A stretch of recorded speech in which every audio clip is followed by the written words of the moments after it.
From iconic skylines to sustainable cities, Best Realty Brands 2025 and the Commercial Real Estate Summit came alive as India's finest minds in real estate gathered under one roof. Join us as we explore inspiring journeys, bold ideas, and new horizons for the industry. The event began with an inspiring keynote by Baman Irani, who shared how real estate had powered India's journey towards a $5 trillion economy. The real estate is the one business that is for India, by India, and everything that you do out here only adds to your GDP. There is no taking away that real estate would be the backbone of the Viksit Bharat or the growing India story. We employ 70 million people. I want to point towards sustainable development. If we as developers do not pull up our socks, do not work with the government, we will have to deal with a RERA-like situation, which is extremely good today because of our continuous interaction with the government, but would have hit us straight in the face. Real estate has got to continually redefine itself. We have got to continually go back in the past, learn from what the world is doing, at the same point in time, what we have done right, wrong, etc. We need to share with each other. We need to talk a little more with each other. And we need inputs from academia. We don't get enough of that. So these are the things that will keep driving us. But one thing is certain, we will be a $5 trillion real estate business on or before 2047. Thank you. Up next, Niranjan Hiranandani explores how brand power is redefining real estate legacies for generations to come. So many people say, what is the level at which I can make money or create a brand? You can create a brand in each of these segments over there.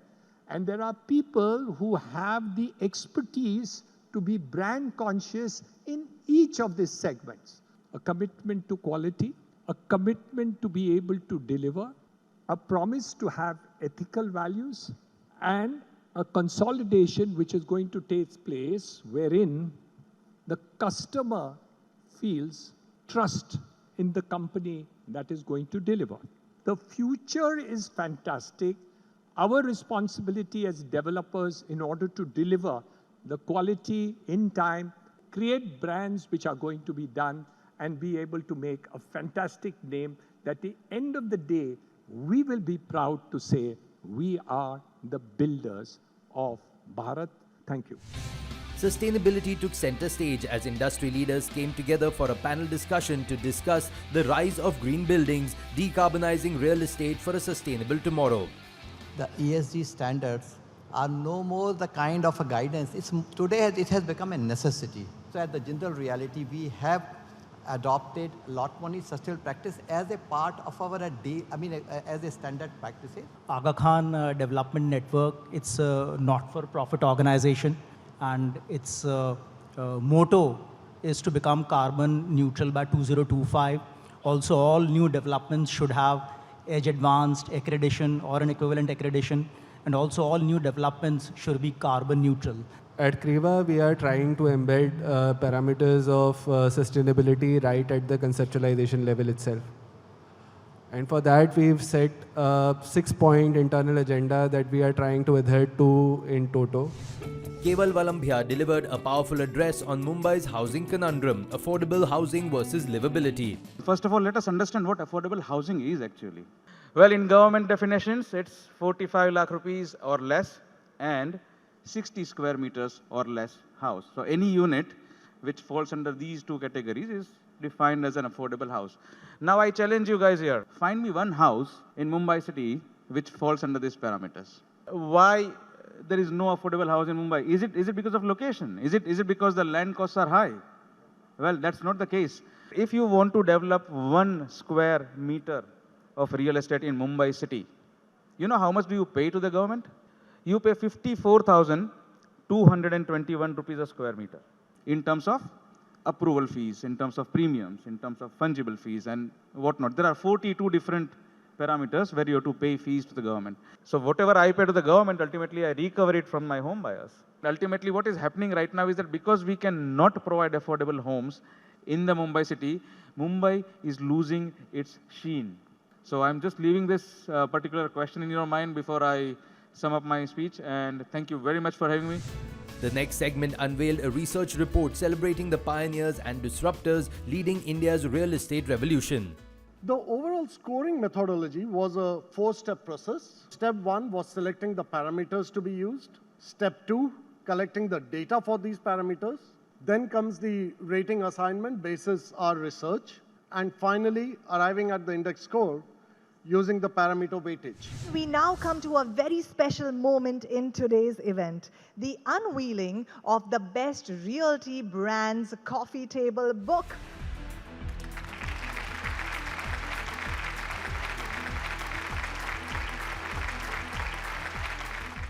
Let's felicitate Best Realty Brands. Well, first I would like to invite Bharat Realty,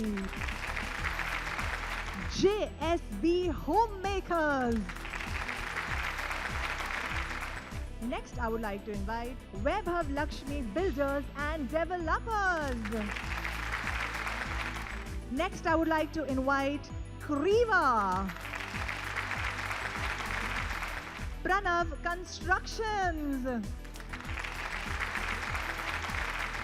Roswalt Realty, Rudram Realty. Next, I would like to invite Rustamji, the Aga Hall Estate, Rainer's Aluminium, Lotus Developers, and finally, I would like to invite Uppal Housing, the Uppal Group. Our Bharat is actually going to become a Viksit Bharat because of the development of the Tier 2 and 3 towns. So Tier 2 and 3 towns become the obvious choice. There's a great amount of development that is possible out there. Lands are available. It's easier to kind of build larger footplates, go ahead and do the right commercial to residential mix. I would say by the time it was 2035, at least about 50 new urban centers would be coming up in the country. And that's just about 10 years from now. The trend of mixed-use development and well-planned places within the city has increased drastically over the past couple of years. With the growing economy, with the growing congestion, with the growing number of people in the city, everyone would like to have the convenience of their workplace, their social space, their entertainment spaces close in walkable distances of their residences, which in the last few years has seen an increase drastically. And I believe that that is going to be the future of these growing cities in our country, where well-planned development will be of a larger value to every home buyer. My experience here so far today has been really good. It's been great to interact with like-minded people from Bombay as well. As we're a real estate firm based out of Delhi, it's been good to meet people. Being in a construction industry and as a woman, I'm really glad that ET Edge is doing this, because I feel like over the past few years, I'm seeing so many women coming into strong leadership positions, especially in the construction industry, which was so male-dominated. So it's really inspiring to see women in architecture, in interior design, in project management, all kind of taking the construction world by storm. And it's something that I learn from, I aspire to, and it gives me hope being in this industry as well. I feel lately, I think our one of our government initiative is to start building with precast concrete. I think there's a lot of consciousness in construction activity, the way we build, and the buildings are built around the world. I think that's going to be the next big thing. Green buildings, LEED certified buildings, and great quality work. Yeah, that's going to be very important in the next future. So it's been a great panel. I think we had some of our seniors from the industry speaking at very large length about the future for the development, India being the future, real estate being the future, the kind of employment we generate, I think we are in the right industry. Mixed-use developments have always seen a favorable growth in the market. A lot of factors such as urbanization, population explosion in urban areas has contributed to the need of better space utilization, better land utilization, which is why we're seeing a lot of vertical developments of mixed-use nature in tier 1, 2 and 3 cities actually. Another factor we're noticing is again the younger demographic is extremely socially responsible, environmentally responsible, which brings in the whole aspect of sustainability, which is why they prefer lifestyles like walk to work or living close to where they work and live. And third thing regarding the same is government policies. So all in all, we see that there is going to be a great demand for mixed-use developments in the future.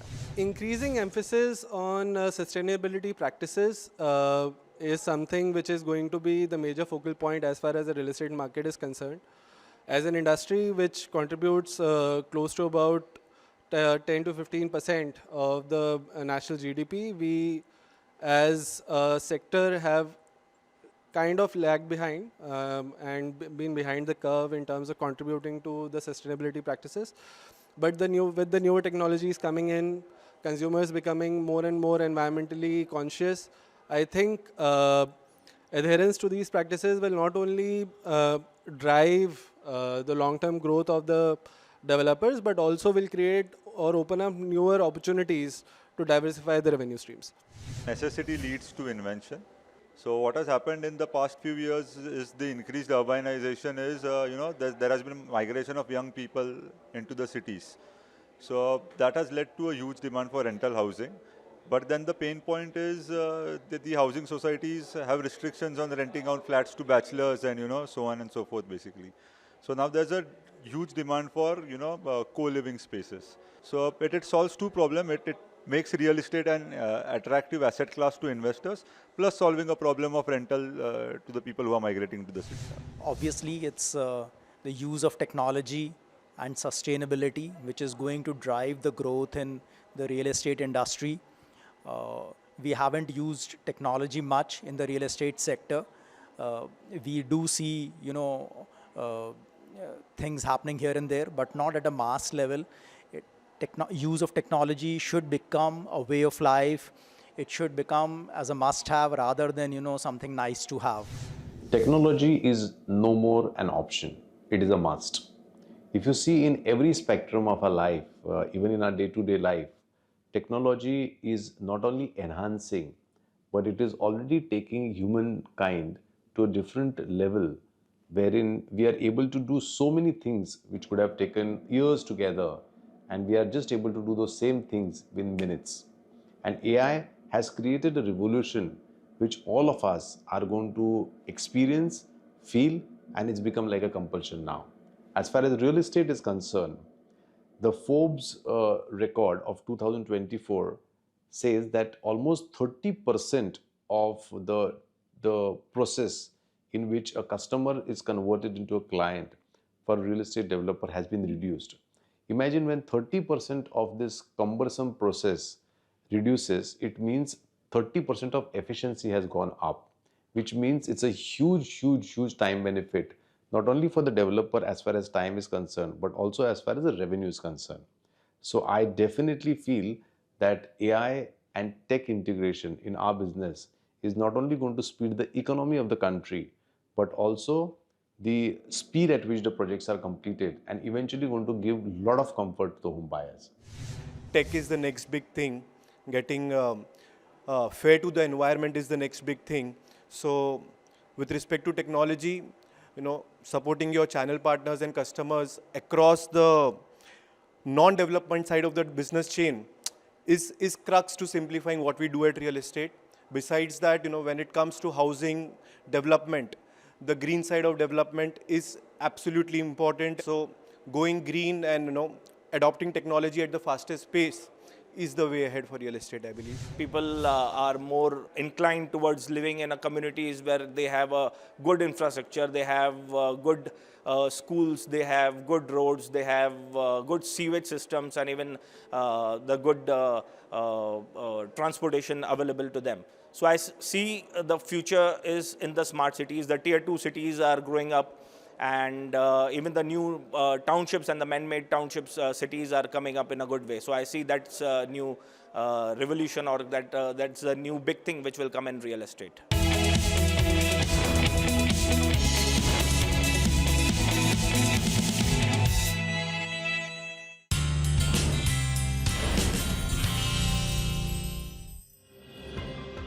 At the Commercial Real Estate Transformation Summit 2025, guest of honor Dominic Rommel shared insights on the topic, The New Normal, Transforming India's Office Spaces for a Hybrid Future. I think this is one of the best years where we see the commercial real market to be in. What is more fascinating, I think, is the government of Maharashtra working with the infrastructure and increasing space not only to metro cities, but rural cities and urban cities like tier 2 and tier 3, where the infrastructure is going with hospitality, with IT parks and things below. It is more important to see a sustainable building, a green building. Real estate commercial has become a very good investment aspect because of fractional investment, REITs, and plus a higher yield which we get as time is going by. And I think in 2030, we'll be the third largest economy, but the third largest office space also, other than US and China in time to come. So I think it's just a matter of time. You will find tier 2, 2 or 3 cities matching up price. So my request is that please don't hesitate if developers are here to aspire to build a grade 8 building. It gives you much more returns than you spend. The more commercial we build, the more employment we'll have, the more GDP will our country and state have, is what I'm saying. Because for every white collar job you see, there is almost 3 blue collar jobs which facilitate. So that is where the encouragement will come, where people will have employment, people will have a lot of sectors, people will have a better lifestyle to live and better aspiration is what I think. Thank you so much. Good luck. Up next, the event witnessed a panel discussion on the topic Beyond the Metropolises, Commercial Real Estate in India's Emerging Markets. Dominic, I think some of the states have done a great job of expanding, if you look at Maharashtra as an example, right? What kind of learnings we've seen from this region which can be useful to the other regions? I mean, what has worked, what has not worked? Any thoughts on that? So I think one very important point, Sunil, is the geopolitical issues for us. I think something in China not happening well is helping India, and that's where GCC is focusing in India. I think soon to come, we'll be the third largest office space holders. Talent is not a problem today because educations are really well. Youth is really aspiring and they are knowing what they want and what they'll get. It's now infrastructure which is the backbone of progress, as you would say. So that's where every state is competing with each other to build the infrastructure in tier 2 and tier 3 cities. That is not about only your cubicle. It will require the larger format of space for social infrastructure, which the Gen Z wants or the young guys want, which will add to the sensitivity of the whole thing. It's like a work balance life, which we are doing, but they want beyond it. They want recreation, they want comfort, they want everything at the cost which you can do the best. So that's where the realization happened. I think this will grow. When we look at expansion into these cities, what are the 3 or 4 critical things which have to be addressed to attract people to those cities? I think the number one priority for me is the air connectivity. I think that is something that is absolutely critical for any tier 2 city or tier 3 city to do. So, which I think with the government's Udan scheme and other schemes, I think is something which we are seeing happening as we speak.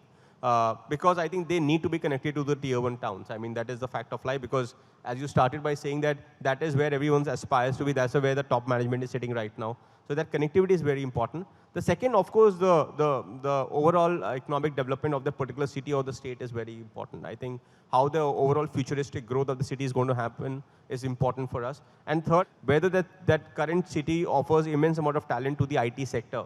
I think that these are 3 mix of combination that I'll see. The next panel discussion delves into how technology has revolutionized commercial real estate from blueprint to smart space. Chintan, what are the current trends in smart spaces in terms of space utilization and optimization? What is data saying? Like, we study a lot into data. All I want is everything. What to expect? Aaj logo kya chahiye? They want everything. And everything is changing every day. But one thing is for sure, flexi spaces is the way to go. The second most important thing which everyone requires, green is the only way going ahead.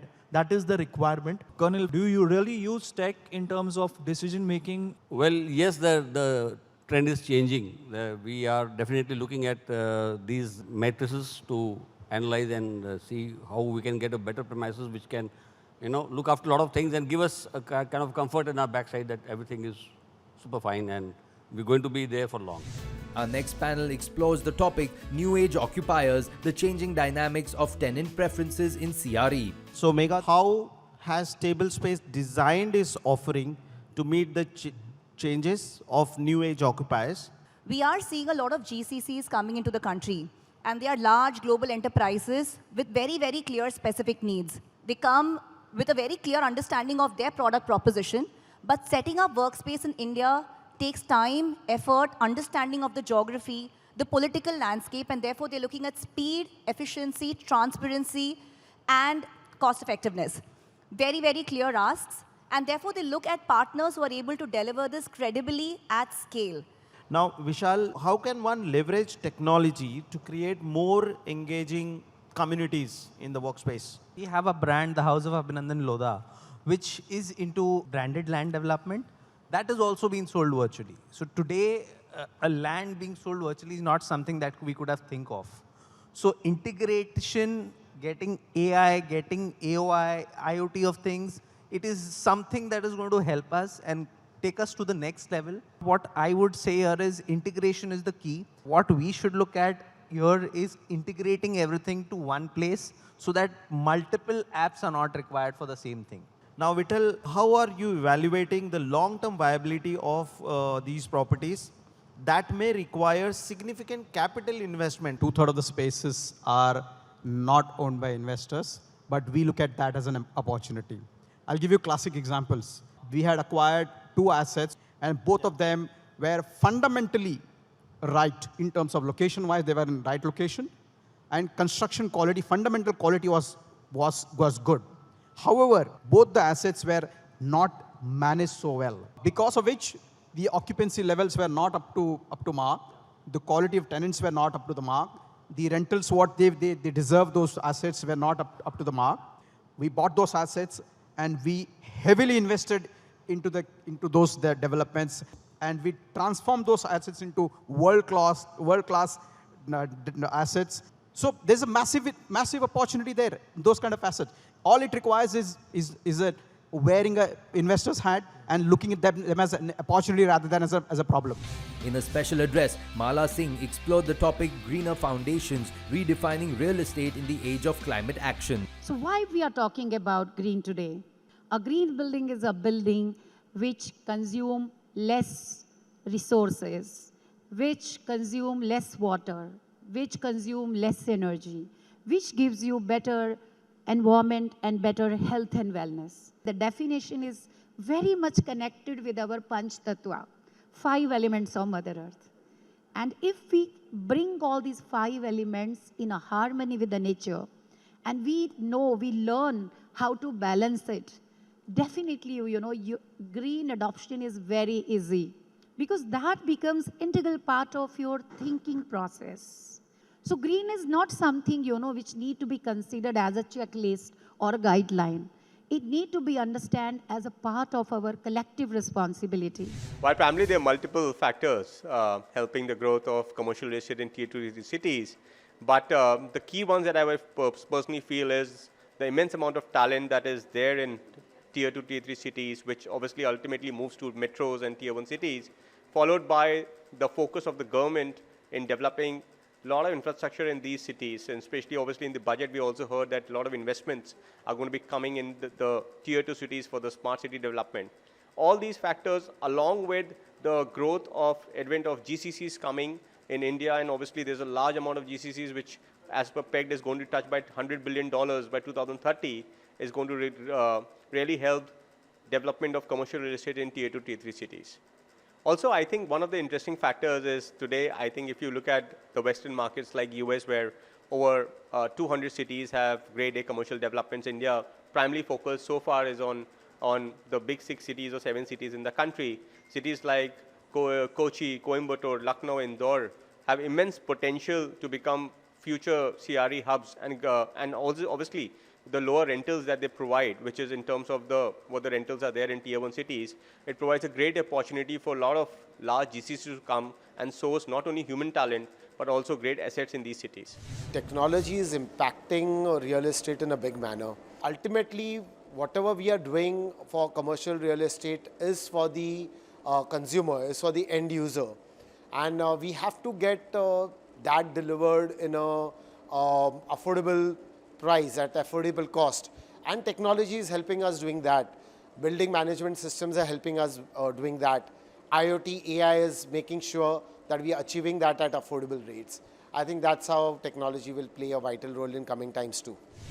India's office market is booming, and more GCCs and global MNCs are preferring India as their next workspace destination. And at Tablespace, we are leading the way. With over 10 million square feet of workspace delivered across 75 centers in 7 cities, Tablespace understands enterprise needs the best. Why are GCCs preferring India? The answer is pretty much obvious. We have the largest talent pool in the country, and which is why most MNCs, Fortune 500s, global enterprises are picking India as their choice of workspace solution. And within that, look at Tablespace as a brand. Tablespace has been since 2017 delivering enterprise-grade workspace solutions in the country. Today, we are a leading solution provider for enterprises, and we provide end-to-end workspace solutions from custom-built, fully designed workspaces to enterprises brief to ready-to-move-in solutions so that they can move in with speed and start going and rolling from day one. So Tablespace understands enterprise clients really well. And these are more companies that we want coming to India and choosing India and being part of the India growth story. At Tablespace, we are leading the way.